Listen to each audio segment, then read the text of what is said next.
Hello दोस्तों, good morning. तो स्वागत है आप सभी का आपके अपने यूट्यूब चैनल पे। मैं आपकी होस्ट डॉक्टर सीमा तिवारी एक बार फिर लेके आ गई हूँ मोस्ट इम्पॉर्टेंट क्वेश्चंस की सीरीज। जी हाँ दोस्तों, आपको पता है कि हम आपको प्रोवाइड कराते हैं ओल्ड क्वेश्चंस में पूछे गए महत्वपूर्ण प्रश्नों की सीरीज। और आज के वीडियो में भी हमने शामिल किए हैं ओल्ड क्वेश्चन पेपर से लिए गए इम्पॉर्टेंट क्वेश्चंस। और दोस्तों, बहुत से इम्पॉर्टेंट टॉपिक को हमने इस वीडियो में कवर किया है, लाइक फिजियोलॉजी एंड एनाटॉमी से तो क्वेश्चंस है ही, साथ ही साथ टूर्नामेंट्स, पोस्चरल डिफॉर्मिटी और कुछ स्पोर्ट्स एंड गेम्स से रिलेटेड क्वेश्चंस भी लिए गए हैं। तो पूरी मल्टीपर्पज़ वीडियो हम आपके लिए लेके आ गए हैं सभी कॉम्पिटिटिव एग्जाम्स की। आप किसी भी एग्जाम की अगर प्रिपरेशन कर रहे हैं फिजिकल एजुकेशन से रिलेटेड, तो ये वीडियो आपके लिए बहुत ही हेल्पफुल होने वाली है। और बहुत अच्छे क्वेश्चंस को हमने शामिल किया है दोस्तों, यकीन मानिए। लीग टूर्नामेंट, राउंड जिसे राउंड रॉबिन टूर्नामेंट कहते हैं, या फिर नॉकआउट टूर्नामेंट, मैचों की संख्या, राउंड्स की संख्या, हर एक डाउट आपका आज इस वीडियो में हम दूर करने वाले हैं। अंकों की गणना, तो वीडियो को पूरा लास्ट तक जरूर देखिएगा। तो शुरू करते हैं क्वेश्चन नंबर 16 के साथ। कठोर व्यायाम के दौरान मांसपेशियों को कितने प्रतिशत रक्त प्राप्त होता है? And correct answer is option number C, यानी कि 85 to 90% इज करेक्ट आंसर।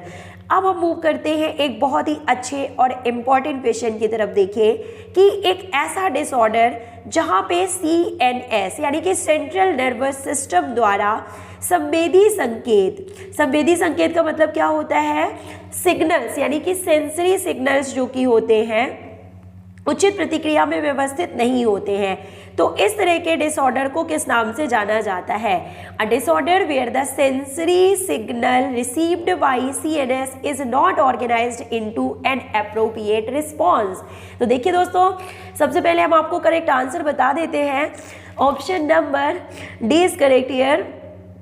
मुझे बहुत ज़्यादा जुकाम हो गया है जिसकी वजह से बोलने में प्रॉब्लम हो रही है, लेकिन डेली रूटीन में है तो मैं वीडियो आपके लिए बनाती हूँ दोस्तों, ताकि गैप ना हो और आप लगातार तैयारी करते रहें। तो देखिए करेक्ट आंसर क्या है यहाँ पे? सेंसरी प्रोसेसिंग डिसऑर्डर के रूप में इसे जाना जाता है। अब हम आपको डिटेल में समझा देते हैं कि इसका क्या मतलब होता है। देखिए, तो सेंसरी प्रोसेसिंग डिसऑर्डर यानी कि आपको बता दें कि सबसे पहले आपको मालूम है कि जो ब्रेन है हमारा, तो वो बाहर से इंफॉर्मेशन को ग्रहण करता है। किसके थ्रू? सेंस ऑर्गन्स के थ्रू। जितने भी सेंस ऑर्गन्स हैं तो वो अलग अलग जो है स्टिमुलस के रूप में, और जो अलग अलग इंफॉर्मेशन है वो ब्रेन को भेजते हैं। और फिर ब्रेन स्टिमुलस के अकॉर्डिंग या जो रिस्पॉन्स या सिग्नल्स जो मिलते हैं उसको, जिन्हें सेंसरी सिग्नल्स कहते हैं, उनको रिसीव करके ये ब्रेन यानी कि सेंट्रल नर्वस सिस्टम या और स्पाइनल कॉर्ड जिसमें शामिल होते हैं, तो ये रिस्पॉन्स करता है। ठीक है, तो ऐसा कौन सा डिसऑर्डर है पूछा जा रहा है जिसमें ये रिस्पॉन्स नहीं किया जाता है ब्रेन के द्वारा? तो बता दें कि ये एक सेंसरी प्रोसेस होती है या एक डिसऑर्डर होता है। एक्चुअली सेंसरी प्रोसेसिंग डिसऑर्डर है। और इस सेंसरी प्रोसेस में जो नॉर्मल प्रोसेस होती है उसमें रुकावट आ जाती है, यानी कि CNS द्वारा प्राप्त सिग्नल जो होता है वो प्रॉपर रिस्पॉन्स नहीं कर पाता है। और ये 3 तरीके का होता है ये रिस्पॉन्स। देखिए, hyper sensitive, hyposensitive and sensory seeking, 3 तरह से ये डिसऑर्डर जो है पाया जाता है, जिसे सेंसरी प्रोसेसिंग डिसऑर्डर कहते हैं। नेक्स्ट क्वेश्चन देखिए, 2 blocks of wood measuring 2 into 2 into 4 inches is required for which one of the following test. यानी पूछा जा रहा है कि एक परीक्षण के लिए 2 into 2 into 4 इंच मापने वाले लकड़ी के 2 ब्लॉक की आवश्यकता होती है। किस परीक्षण में?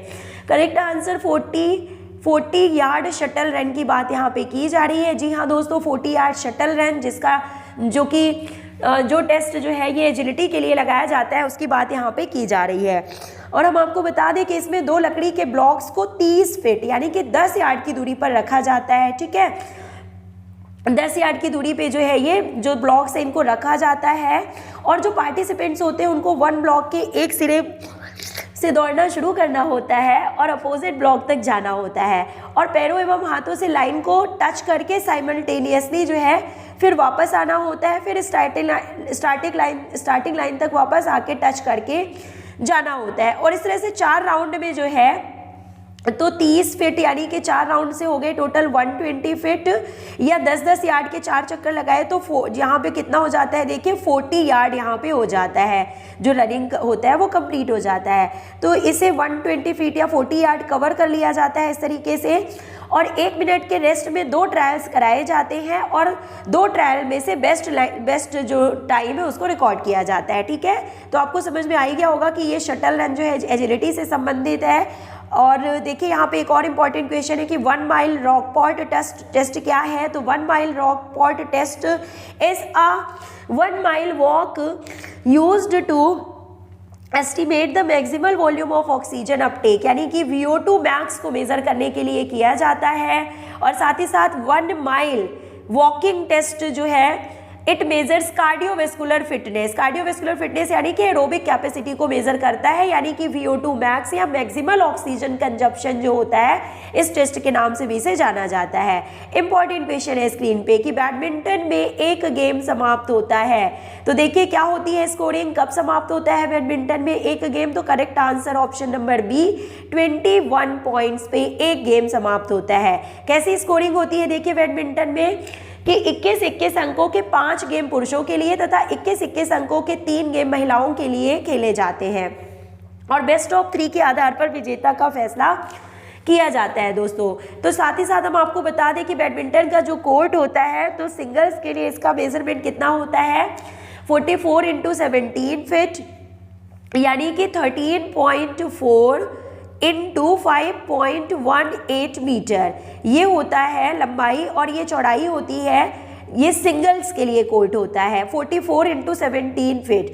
और डबल्स के लिए जो होता है कोर्ट वो कितना होता है देखिए 13.4, जो लंबाई होती है उतनी होती है 13.4 मीटर, और जो चौड़ाई होती है वो होती है 6.096 मीटर। कितनी हो जाती है 6.096 मीटर ये चौड़ाई हो जाती है डबल्स के लिए। तो ये होता है बैडमिंटन के कोर्ट का मेजरमेंट, लंबाई गुणे चौड़ाई। और नेट की लंबाई भी आपको पता होना चाहिए कि 20 फीट यानी कि 6.096 मीटर होती है नेट की लंबाई, और नेट की चौड़ाई जो होती है वो 2.5 फीट यानी कि 0.762 मीटर होती है। और एक और इम्पॉर्टेंट क्वेश्चन दोस्तों पूछा जाता है बैडमिंटन में नेट से रिलेटेड कि इसकी हाइट कितनी होती है यानी कि ऊंचाई कितनी होती है। तो देखिए पोल्स पर यानी कि पोल टू पोल जो है नेट के ऊपरी सिरे, उस ऊपरी सिरों की ऊंचाई जो है 5 फीट 1 इंच होती है, लेकिन मध्य में पोल्स के मध्य में यानी बीचों बीच जो है 5 फीट यानी कि 1.524 मीटर होती है मध्य में इसकी नेट की ऊंचाई। तो अगर हमने पोल्स की बात की है, नेट की बात की है, तो पोल्स की ऊंचाई भी आपको पता होना चाहिए दोस्तों। बैडमिंटन कोर्ट में पोल्स की ऊंचाई 1.55 मीटर यानी कि 5 फीट 1 इंच होती है। और साथ ही साथ आपको पता होना चाहिए कि इंडोर स्टेडियम में सीलिंग की जो ऊंचाई होती है वो होती है 9 मीटर। तो बहुत ही इम्पॉर्टेंट और टू द पॉइंट इन्फॉर्मेशन हमने आपको यहाँ पे दे दी है बैडमिंटन कोर्ट से रिलेटेड।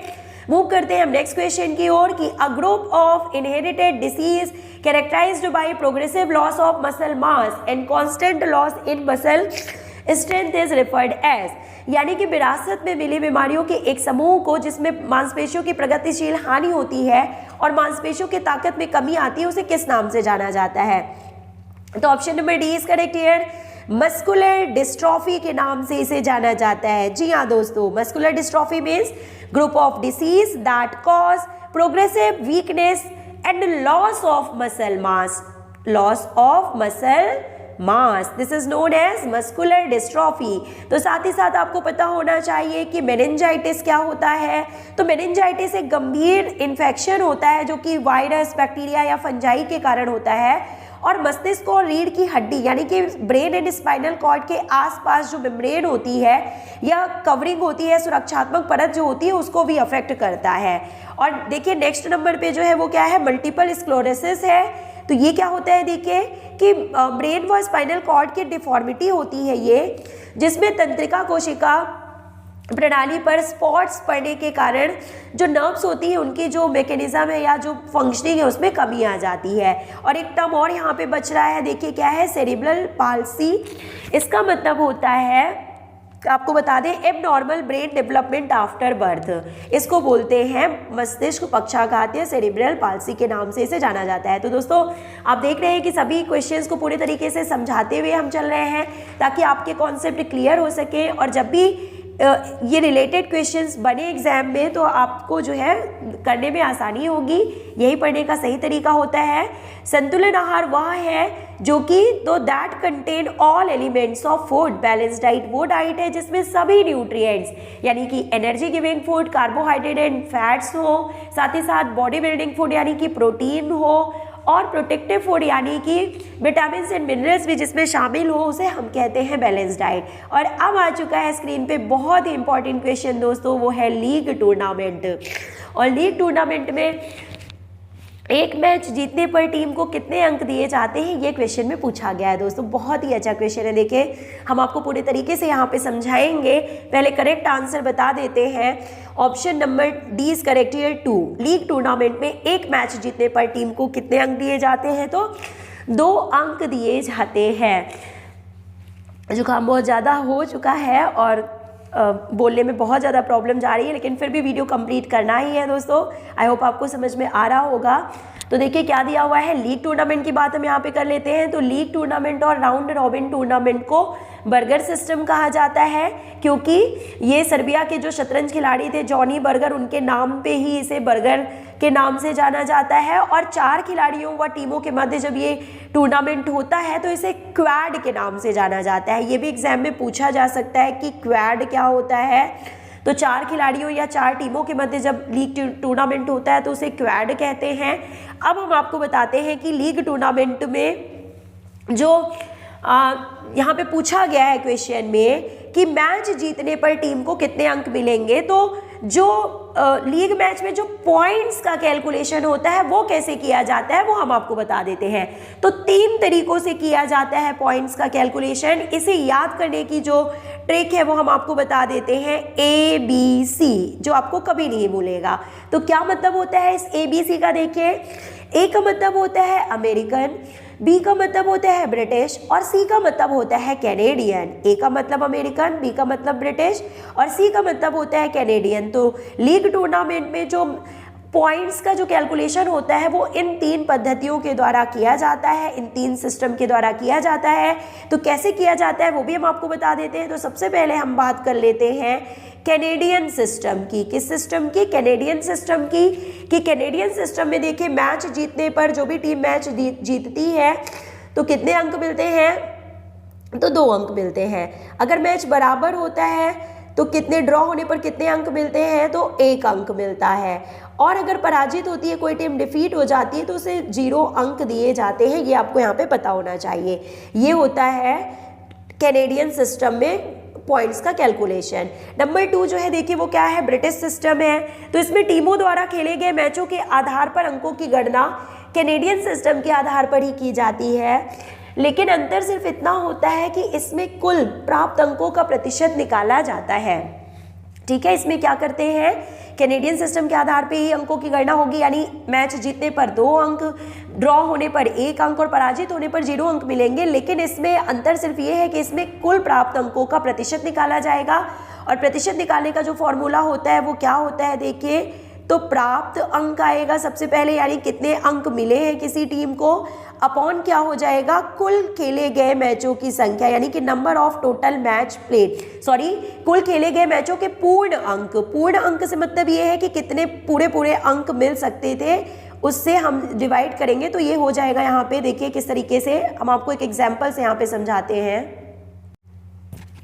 तो देखिए एक एग्जाम्पल से आपको यहाँ पे समझा देते हैं दोस्तों कि अगर यदि कोई एक टीम A टीम है वो 8 मैच खेलती है, ठीक है, किसी टीम के द्वारा 8 मैच खेले जाते हैं और उसमें से कितने मैच जीते जाते हैं, 6 मैच जीते जाते हैं। ठीक है, तो क्या हो जाएगा देखिए यहाँ पे, और 2 ड्रॉ हो गए, तो जो पॉइंट्स मिलेंगे, जो टीम जो है 6 मैच जीत रही है तो उसे कितने पॉइंट मिलेंगे आप बताइए, 12 पॉइंट्स यहाँ पे मिल रहे हैं। और 2 मैच ड्रॉ हो गए तो एक अंक, ड्रॉ होने पे 1 अंक मिलता है, तो 2 नंबर ड्रॉ होने के मिल गए। तो टोटल जो टीम को यहाँ पे पॉइंट्स मिले वो कितने मिले, 14 पॉइंट्स मिल रहे हैं टीम A को। 8 में से 6 मैच जीतने पे। तो अब यहाँ पे जो टोटल पॉसिबल पॉइंट्स जो बन सकते थे वो कितने बन सकते थे, देखिए 8 मैच है, अगर टीम पूरे के पूरे 8 मैच जीत जाती तो कितने अंक मिलते उसको, 16 अंक मिल सकते थे। 2 8 जा 16, एक मैच जीतने पे 2 अंक, तो टोटल पॉसिबल पॉइंट्स कितने हुए यहाँ पे 16। तो हम फॉर्मूले के थ्रू देखिए यहाँ पे पॉइंट्स निकालेंगे, जो परसेंटेज निकलेगा वो क्या होगा कि 14/16 यहाँ पे हो जाएगा, यानी कि 0.875 यहाँ पे आंसर हो जाएगा। तो समझ आ गया होगा दोस्तों आपको कि ब्रिटिश सिस्टम में किस तरह से पॉइंट्स का कैलकुलेशन किया जाता है। बात करते हैं नंबर 3 अमेरिकन सिस्टम के बारे में। तो देखिए अमेरिकन सिस्टम में क्या होता है कि इसमें जीतने हारने या बराबर या टाई रहने पर कोई भी अंक नहीं दिया जाता है। इसमें जीतने हारने या बराबर या टाई होने पर कोई भी अंक नहीं दिया जाता। और किस फॉर्मूले से कैलकुलेट करते हैं, देखिए जीते गए मैचों की संख्या अपॉन कुल खेले गए मैचों की संख्या के थ्रू जो है कैलकुलेशन किया जाता है। जैसे कि देखिए आप यहाँ पे टीम ए है, टीम ए ने 7 मैच खेले जिनमें से 3 मैच जो है विन करती है, यानी कि जीत जाती है टीम।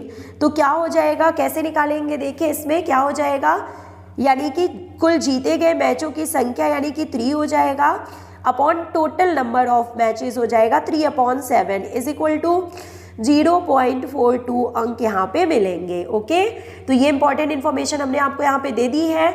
एक और देखिए क्वेश्चन है स्क्रीन पे, देखिए तुरंत 22 के बाद 23 क्वेश्चन, राउंड रॉबिन टूर्नामेंट में मैचों की संख्या ज्ञात करने का फॉर्मूला क्या होता है। तो दोस्तों सबसे पहले तो आपको बता दें कि चाहे हम लीग टूर्नामेंट बोले या फिर राउंड रॉबिन टूर्नामेंट बोले, दोनों एक ही है ना। दोनों लीग टूर्नामेंट को ही राउंड रॉबिन टूर्नामेंट के नाम से जाना जा रहा है। और मैचों की संख्या अक्सर एग्जाम में पूछ लिया जाता है और आपको पता होना चाहिए। तो करेक्ट आंसर n(n-1/2) होगा। ऑप्शन नंबर सी यहाँ पे सही है। देखिए दोस्तों सिंगल लीग के लिए जो मैचों की संख्या निकालने का फॉर्मूला होता है वो होता है n(n-1/2), जो कि यहाँ पे जो कि दिया गया है, क्वेश्चन में पूछा गया है n(n-1/2). ये सिंगल लीग में मैचों की संख्या निकालने का फॉर्मूला होता है, ठीक है। और बता दें इसमें कि सिंगल लीग में क्या होता है कि जो प्रत्येक कॉम्पिटिटिव टीम होती है वो हर दूसरी टीम के साथ एक मैच खेलती है, इसीलिए इसे सिंगल लीग टूर्नामेंट कहते हैं। और दूसरा होता है देखिए डबल लीग टूर्नामेंट, जिसमें मैचों की संख्या निकालने का फॉर्मूला होता है n(n-1), जहां n जो है वो नंबर ऑफ टीम है, यानी कि हर टीम दूसरी हर टीम के साथ 2 बार मैच खेलती है, इसलिए इसे जो है डबल लीग टूर्नामेंट के रूप में जाना जाता है। तो ये इंपॉर्टेंट क्वेश्चन भी आपका यहाँ पे तैयार हो गया। ओके, मूव करते हैं हम नेक्स्ट क्वेश्चन की ओर कि निम्नानुसार स्विमिंग पूल में पानी का तापमान कितना होना चाहिए। तो 28 डिग्री सेंटीग्रेड करेक्ट है। यहाँ पे एक और क्वेश्चन आ चुका है स्क्रीन पे, जो कि बहुत ही इंपॉर्टेंट है दोस्तों। अगर आपने लीग टूर्नामेंट या राउंड रॉबिन टूर्नामेंट में मैचों की संख्या की गणना का फॉर्मूला सुन लिया है, जान लिया है, तो आपको नॉकआउट टूर्नामेंट में मैचों की संख्या निकालने का फॉर्मूला भी जरूर पता होना चाहिए। तो क्या है करेक्ट आंसर, बताइए दोस्तों। यहाँ पे ऑप्शन नंबर बता दें हम आपको, option number B is correct here. n-1 knockout tournament, जिसे एलिमिनेशन टूर्नामेंट के रूप में भी जाना जाता है। और एलिमिनेशन मतलब ये होता है कि जो भी इस प्रकार के टूर्नामेंट में एक बार में जो टीम पराजित होती है उसे तत्काल प्रतियोगिता से बाहर कर दिया जाता है, इसलिए इसमें काफी कम टाइम लगता है ना, उसे दोबारा खेलने का अवसर प्रदान नहीं किया जाता है दोस्तों। तो ये टूर्नामेंट टाइम और इकोनॉमिकल जो दृष्टि से बहुत अच्छा माना जाता है और इसमें जल्दी विजयी टीम निकल आती है, घोषित कर दी जाती है। और हम यहाँ पे बात कर रहे हैं मैचों की संख्या की गणना कैसे की जाती है। तो n-1 फॉर्मूला यहाँ पे जो है वो करेक्ट आंसर है। साथ ही साथ देखिए दोस्तों नेक्स्ट वीडियो में हम आपको स्पेशली टूर्नामेंट से रिलेटेड क्वेश्चन लेके आएंगे और किस तरह से नॉकआउट टूर्नामेंट में और राउंड रॉबिन टूर्नामेंट में फिक्सचर्स तैयार किए जाते हैं, इस टॉपिक पे भी वीडियो हम आपको जल्दी ही प्रोवाइड कराने वाले हैं। तो मूव करते हैं last question of the series की तरफ कि सपाट पैर में कौन सा वक्र नहीं होता है। ये लास्ट क्वेश्चन है आज की सीरीज का, जिसे हम आपको पूरे तरीके से समझाने वाले हैं। तो देखिए क्या होगा करेक्ट आंसर, सपाट पैर। सपाट पैर का मतलब होता है फ्लैट फुट। और करेक्ट आंसर क्या है देखिए, इनर कर्व, यानी कि सपाट पैर में कौन सा कर्व नहीं बनता, तो आंतरिक वक्र या कर्व नहीं बनता। देखिए दोस्तों, पीस प्लैनेस या फॉलन आर्क के रूप में फ्लैट फुट को जाना जाता है। पीस प्लैनेस या फॉलन आर्क के रूप में इसे जाना जाता है।